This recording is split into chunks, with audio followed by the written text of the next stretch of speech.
আচ্ছা, আপনি কি খেয়াল করেছেন ইদানিং গরমের তীব্রতা কতটা অস্বাভাবিক হয়ে উঠেছে? কিংবা হুট করে কোথাও রেকর্ড ভাঙা বৃষ্টি হচ্ছে, আবার কোথাও মাসের পর মাস এক ফোঁটা পানির জন্য হাহাকার চলছে। পৃথিবীর এই খামখেয়ালি আচরণের পেছনে দায়ী কে জানেন? বিজ্ঞানী এবং আবহাওয়াবিদরা এখন একটি মাত্র নাম নিয়ে সবচেয়ে বেশি আতঙ্কিত, আর সেই নামটি হলো এল নিনো।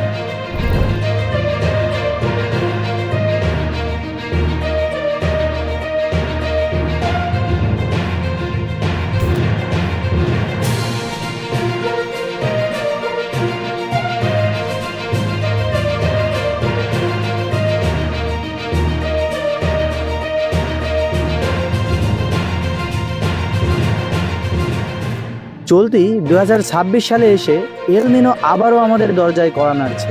আবহাওয়াবিদদের মতে আগামী কয়েক মাসের মধ্যে একটি শক্তিশালী এল নিনো পরিস্থিতি তৈরি হওয়ার সম্ভাবনা প্রায় 90%। কিন্তু কি এই এল নিনো, এটি কিভাবে কাজ করে, আর কেনই বা এটি আমাদের পকেট থেকে শুরু করে আমাদের বেঁচে থাকাকে হুমকির মুখে ফেলেছে? আজ সহজ ভাষায় এই মহাজাগতিক ও সামুদ্রিক রহস্যের ব্যবচ্ছেদ করব। পুরো ভিডিওটি না দেখলে জলবায়ুর এই বিশাল পরিবর্তন আপনি বুঝতেই পারবেন না। অনেকেই মনে করেন এই এল নিনো বোধহয় কোনো ঘূর্ণিঝড় বা হঠাৎ নেমে আসা বন্যা, কিন্তু আসলে তা নয়।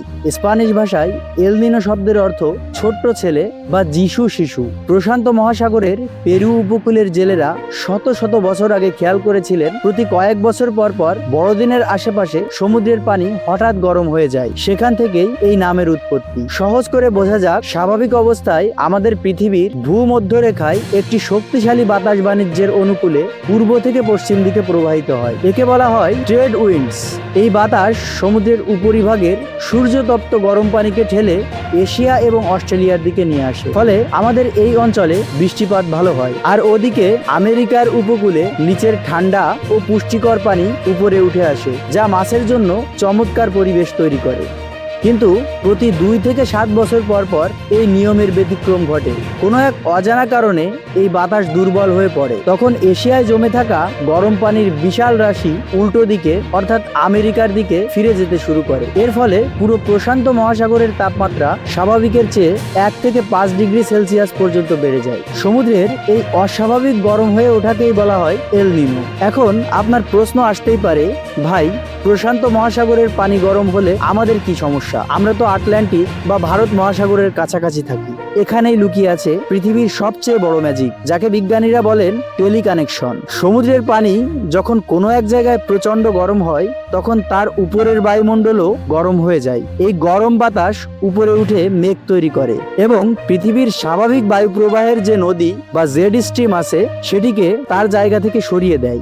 এর ফলে যেখানে বৃষ্টি হওয়ার কথা নয়, যেমন দক্ষিণ আমেরিকার মরুভূমি অঞ্চল, সেখানে শুরু হয় ভয়াবহ বন্যা ও অতিবৃষ্টি। আর যেখানে বৃষ্টি হওয়ার কথা, যেমন অস্ট্রেলিয়া, ইন্দোনেশিয়া এবং আমাদের দক্ষিণ এশিয়া, সেখানে মেঘ তৈরি হওয়ায় বন্ধ হয়ে যায়। দেখা দেয় তীব্র খরা এবং তাপদাহ।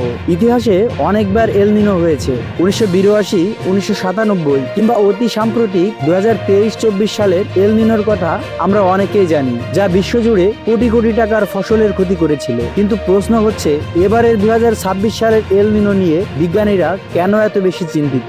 এর কারণ হলো গ্লোবাল ওয়ার্মিং বা বৈশ্বিক উষ্ণতা। আমাদের কলকারখানায় ধোঁয়া আর দূষণের কারণে পৃথিবী এমনিতেই রেকর্ড পরিমাণ উত্তপ্ত, আর এই তপ্ত পৃথিবীর উপর যখন এল নিনো এসে যোগ হয়, তখন বলা হয় সুপার এল নিনোর পূর্বাভাস। চলুন এবার আমাদের নিজেদের ঘরের কথায় আসি। এল নিনো হলে বাংলাদেশ ও ভারতে ঠিক কি ঘটবে? প্রথমত, আমাদের বর্ষাকাল বা মনসুন মারাত্মকভাবে দুর্বল হয়ে পড়ে। জুন থেকে সেপ্টেম্বর মাসে আমাদের এখানে যে পরিমাণ বৃষ্টি হওয়া দরকার, এল নিনোর কারণে তা অনেকটাই কমে যায়। বৃষ্টি না হলে দেশের আমন বা গ্রীষ্মকালীন ধান চাষের উপর বড় আঘাত আসে। কৃষকদের সেচের জন্য মাটির নিচের পানির উপর নির্ভর করতে হয়, যা খরচ বাড়িয়ে দেয় এবং পানির স্তর আরো নিচে নামিয়ে দেয়। দ্বিতীয়ত, আমাদের দক্ষিণ অঞ্চলের অর্থনৈতিক লাইফলাইন হলো মাছ বা চিংড়ির ঘের। এল নিনোর প্রভাবে যখন নদী বা ঘেরের তাপমাত্রা স্বাভাবিকের চেয়ে বেড়ে যায়, তখন পানিতে পানিতে অক্সিজেনের পরিমাণ কমে যায়। এর ফলে মাছের পোনা মারা যায় এবং মৎস্য চাষিরা বিশাল লোকসানের মুখে পড়েন। শুধু তাই নয়, বৃষ্টি কমে যাওয়ার কারণে শুষ্ক মৌসুমে তীব্র তাপদাহ বা হিট ওয়েভ চলে মাসের পর মাস। প্রকৃতির এই বিশাল চক্রকে থামানোর ক্ষমতা মানুষের নেই, কিন্তু আমরা যদি আগে থেকে সচেতন হই তবে ক্ষতি কমিয়ে আনা সম্ভব। কৃষকদের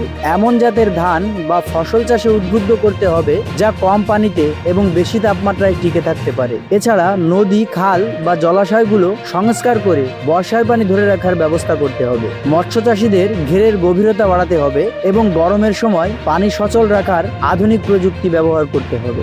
এল নিনো আমাদের মনে করিয়ে দেয় এই পৃথিবীর সবকিছু একে অপরের সাথে কতটা নিখুঁতভাবে যুক্ত। প্রশান্ত মহাসাগরের একটা ছোট পরিবর্তনও আমাদের ডাল ভাতের উপর প্রভাব ফেলতে পারে। তাই জলবায়ু পরিবর্তন নিয়ে আমাদের এখনই ভাবতে হবে। ভিডিওটি তথ্যবহুল মনে হলে একটি লাইক দিন, আপনার বন্ধুদের সাথে শেয়ার করে সবাইকে সচেতন করুন। আপনার কি মনে হয় এবারের গরমে আপনার এলাকার আবহাওয়া কেমন দেখছেন? কমেন্ট করে আমাদের জানান।